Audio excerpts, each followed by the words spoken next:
அண்ணா சமுதாய வானொலி நேயர்களுக்கு வணக்கங்கள். சிறுகதையும் சிந்தனையும் என்ற தலைப்பில் உங்களை சந்திப்பது சொல்வேந்தன் என்கிற டி.எம். செல்வக்கனி என்பவன் ஆவேன். அன்பு நேயர்களே, சிறுகதைகள் மனிதனை பக்குவப்படுத்தக்கூடிய நல்ல கருத்துக்களை கொண்டவைகளாக இருக்கின்றன. அருமை நேயர்களே, இன்றைய தினம் உழைப்பு அப்படின்னு ஒரு தலைப்பில் ஒரு சின்ன சம்பவம், நடந்த சம்பவம். ஒரு 40 வருஷத்துக்கு முன்னாடி சென்னை திருவல்லிக்கேணி பிக் ஸ்ட்ரீட் வழியாக நான் நடந்து போயிட்டுருக்கிறேன். என் கூட ஒரு நண்பரும் கூட வந்துக்கிட்டு இருக்கிறார். அந்த தெருவில் உள்ள கடைகளை பார்த்து கொண்டே செல்லுகின்ற பொழுது ஒரு கடையில் ஒரு சின்ன போர்டு சாப்பீஸ் வச்சு எழுதி தொங்கியிருந்தது. இங்கு மாலை 4 மணி முதல் சூடான பருத்திப்பால் பாயாசம் கிடைக்கும் என்று. பருத்திப்பால் பாயாசம் அது சூடா, அப்படி மார்கழி மாதம் சாயங்கால நேரம், கடற்கரை காற்று கொஞ்சம் ஜில்லுன்னு. அப்போ மைண்டு சொல்லுது கொஞ்சம் நில்லுன்னு சொல்லிச்சு. நின்னாச்சு. கடிகாரத்தை பார்க்குறோம், 3:58. 2 நிமிஷம் வெயிட் பண்ணால் சுட சுட பாயாசம் கிடைக்கும். ஆஹா, நண்பனும் என்னை பிடிச்சி இழுத்து நிறுத்திட்டார். 2 பேரும் நிற்கிறோம். டயத்தை கணக்கு பார்க்குறோம். கடை திறக்கப்படுது. அந்த வெங்கல பாத்திரம் நல்ல பளபளன்னு அப்படி தங்க மாதிரி பூசியிருக்காங்க. அதில் அப்படி திருநீர்லாம் பூசியிருக்கு. அந்த பாயச பாத்திரத்தை கொண்டு வந்து ஒருத்தர் வைக்கிறார் கடை முன்னாடி. ஒரு பெரியவர் அப்படி கடைக்குள்ளே வாராரு. அவரும் பெரிய பட்டநாமம் பூசி அப்படி கையிலெல்லாம் திருநீர்கள்லாம் பூசி அப்படி ஒரு பக்தி மானாக இருக்கிறார்.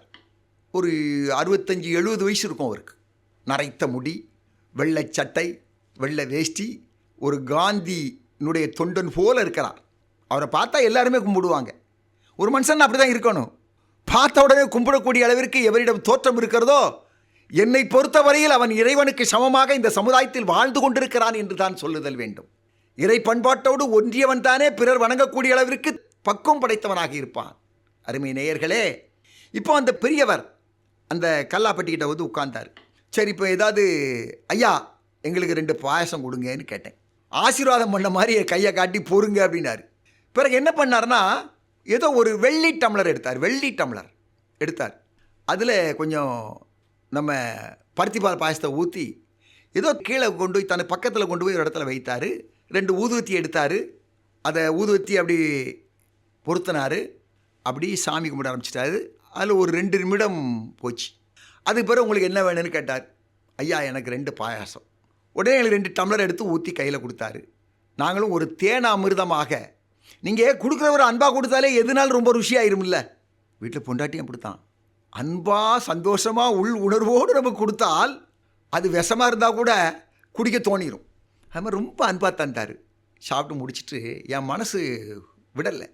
என்னடா மனுஷன் இவ்வளவு கூட்டம் நிற்கிது, இதை விட்டுட்டு ஒரு 2 நிமிடம் இறைவனுக்காக செயல்படுகிறாரே, யார் இந்த இறைவன் பார்க்கணுமில்ல.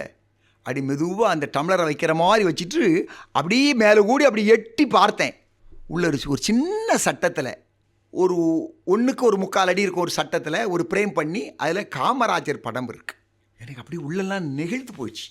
உடனே அது பெரியவர்கிட்ட கேட்டேன், ஐயா காமராஜரை தெய்வமாக வச்சு கும்பிடுறீங்களே, அப்படி அவரை கும்பிடக்கூடிய அளவிற்கு உங்கள் வாழ்க்கையில் நடந்தது என்ன? கேட்கணுமா வேண்டாமா? நாளைக்கு இளைய சமுதாயத்துக்கு நம்ம சொல்லணும்ல அந்த சம்பவத்தை. கேட்குறேன். அப்போ அந்த பெரியவர் அப்படி சிரிச்சுக்கிட்டார்.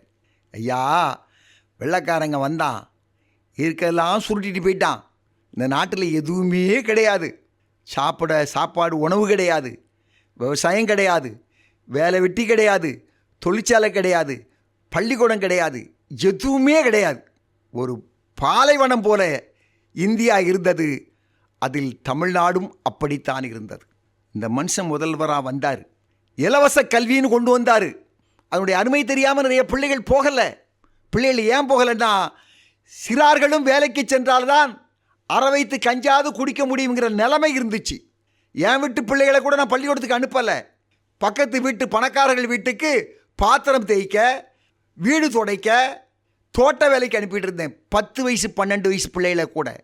இவைகள் இதன் குழந்தைகள் கொண்டு வரும் பணத்தை வைத்துத்தான் நாங்கள் 3 வேளை சாப்பாடு இல்லாமல் 1 வேளை அரை வயிறு கஞ்சை குடித்து வாழ்க்கையை வாழ்ந்து கொண்டிருந்தோம் இந்த சென்னையில். அந்த நேரத்தில் இவர் தமிழகத்தின் முதல்வராக வந்தார். இலவச கல்வினார். யாரும் அதிகமாக போய் சேரல.